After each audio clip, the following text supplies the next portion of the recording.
നമസ്കാരം. മലയാളി വാർത്തയിലേക്ക് സ്വാഗതം. തിരുവനന്തപുരം നഗരസഭയ്ക്കകത്ത് ഇപ്പോൾ യുദ്ധക്കളമായി മാറിയിരിക്കുകയാണ്.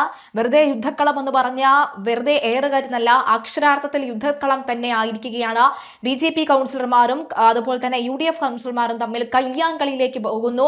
കയ്യാങ്കളി ഉന്തും തള്ളും മാത്രമല്ല, ഈ ചെവിക്കുറ്റിക്ക് അടിക്കുന്ന തരത്തിലേക്കുള്ള ഒരു പ്രവർത്തനം പോലും അവിടെ ഉണ്ടാകുന്ന സാഹചര്യം ഉണ്ടാകുന്നു. ശബരിനാഥനാണ് ഒരു അടി കിട്ടിയിരിക്കുന്നത്. അതായത് കൈയെടുത്ത് വീശുന്ന സമയത്താണ് അടി കിട്ടിയത് എന്നാണ് മനസ്സിലാക്കുന്നത്. ഏതായാലും അടിച്ചിട്ടില്ല എന്ന് കൗൺസിലർ പറയുന്നുണ്ട്. കൗൺസിലറിന്റെ ഷർട്ട് എല്ലാം തന്നെ വലിച്ചു കീറി ഒരു വഴിക്കാക്കിയിട്ടുണ്ട്. എന്തായാലും ശബരിനാഥ് ആവേശഭരിതമായിട്ട് ഇറങ്ങിയിട്ടുണ്ട്. മുമ്പൊക്കെ തന്നെ നമുക്കറിയാം, ഈ ഒരു വിഷയം വന്ന സമയത്ത് കോർപ്പറേഷനുമായി ബന്ധപ്പെട്ട് തിരുവനന്തപുരം കോർപ്പറേഷനിൽ സമരം നടന്നുകൊണ്ടിരിക്കുകയാണ്. നമുക്കറിയാം, BJPയുടെ ഒരു കൗൺസിലറിനെതിരെ കാപ്പ ചുമത്തി ഇപ്പോൾ അകത്തിട്ടിട്ടുണ്ട്.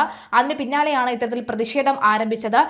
UDFും അതുപോലെ തന്നെ LDFും ഇവർ രണ്ടു കൂട്ടരും പ്രതിഷേധം രൂക്ഷമായിരുന്നു. കഴിഞ്ഞ ദിവസങ്ങളിൽ മേയറിനെ ഓഫീസിലേക്ക് കയറ്റാത്ത രീതിയിൽ തടയുന്ന ഒരു സാഹചര്യം ഉണ്ടായിരുന്നു. അതിൽ മേയറിന്റെ കാലിന് പരിക്കുണ്ട്, ഡെപ്യൂട്ടി മേയറിനും പരിക്കുണ്ടായിരുന്നു. പിന്നീടാണ് ഈ വിശ്വാസ പ്രമേയം കൊണ്ടുവന്നത്. പക്ഷെ അതിൽ നിന്നും പിന്മാറുന്ന ഒരു സാഹചര്യം ഉണ്ടായിരുന്നു.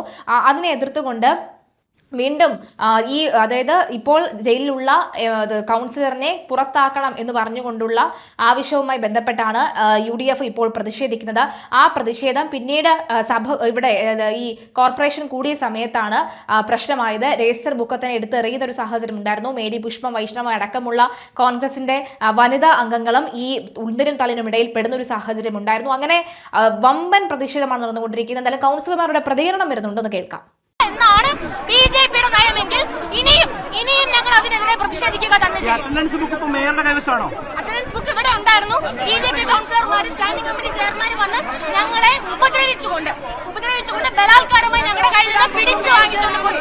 ഞങ്ങളെ കൗൺസിൽ കൂടി കഴിഞ്ഞാൽ അതിൽ ആ അറ്റൻഡൻസ് ബുക്കിൽ കൗൺസിലർമാർ ഒപ്പിടുന്നതിൽ എന്താണ് തെറ്റ് എന്നുള്ളത് BJPയുടെ മേയർ ശ്രീ VV രാജേഷ് ഇവിടെ വ്യക്തമാക്കണം.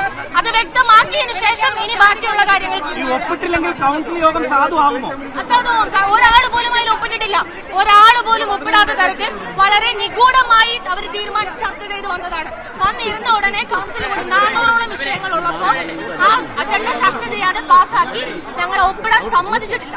നഗരസഭയുടെ ഒരു സ്റ്റാൻഡിംഗ് കമ്മിറ്റി ചെയർമാന് അധികാരപ്പെട്ട കാര്യം മാത്രമേ അദ്ദേഹം ചെയ്തിട്ടുള്ളൂ. ഈ ഹാജർ ബുക്ക് അവർ തിരുത്തില്ല എന്ന് എന്താണ് ഉറപ്പ്? ഹാജർ ബുക്ക് തട്ടിയെടുത്തുകൊണ്ട് കൈകാര്യം ചെയ്യാൻ ഏത് കൌൺസിലർക്കാണ് അധികാരമുള്ളത്? അവരുടെ മുന്നിൽ ആകെ അതിന് ഹാജരായെന്നുള്ള ഒപ്പിടാൻ മാത്രമേ അധികാരമുള്ളൂ. ആ ഹാജർ ബുക്ക് തിരുത്താനാണ് അവർ ശ്രമിച്ചത്. അതിലെ പേജുകൾ വലിച്ചു കീറാൻ ശ്രമിച്ചിട്ടുണ്ട്. അങ്ങനെയുള്ളത് കണ്ടുകൊണ്ട് നിൽക്കാൻ ഒരു ചെയർപേഴ്സണ് സാധ്യമല്ല. നഗരസഭയുടെ അധികാരപ്പെട്ട ചെയർപേഴ്സൺ അത് ഒരു കാരണവശാലും ഇത്തരത്തിൽ പ്രധാനപ്പെട്ട ഒരു ഹാജർ ബുക്കിനെ സംരക്ഷിക്കുന്ന കാര്യം മാത്രമേ ചെയ്തിട്ടുള്ളൂ. അതിന് ശ്രീ ശബരിനാഥൻ അങ്ങാടി തോറ്റേന് അമ്മയുടെ നെഞ്ചത്തെന്ന രീതിയിലാണ് ഇപ്പൊ പ്രതികരിച്ചിരിക്കുന്നത്. അദ്ദേഹത്തിന്റെ അവിശ്വാസം നാടകം പൊളിഞ്ഞിരിക്കുന്നു. അനിയൻ ബാവയും ചേട്ടൻ ബാവയും ഒന്നിച്ച് നടത്തിയിരിക്കുന്ന ഈ നാടകം ഇന്ന് ഇവിടുത്തെ ജനാധിപത്യ വിശ്വാസികളെ, മാധ്യമ സുഹൃത്തുക്കൾ എത്തിച്ചിട്ടുണ്ട്. എന്തായാലും തുടർന്ന് ഇദ്ദേഹത്തിന്റെ ഈ ശബരിനാഥ് ചില വനിതാ കൌൺസിലർമാരെ മാത്രം മുന്നിൽ നിർത്തി കളിക്കുന്ന ഈ നാണംകെട്ട പരിപാടിക്കെതിരെ BJPയുടെ ശക്തമായ പ്രതിഷേധം ഉണ്ടാവും, സമരങ്ങളും ഉണ്ടാവും.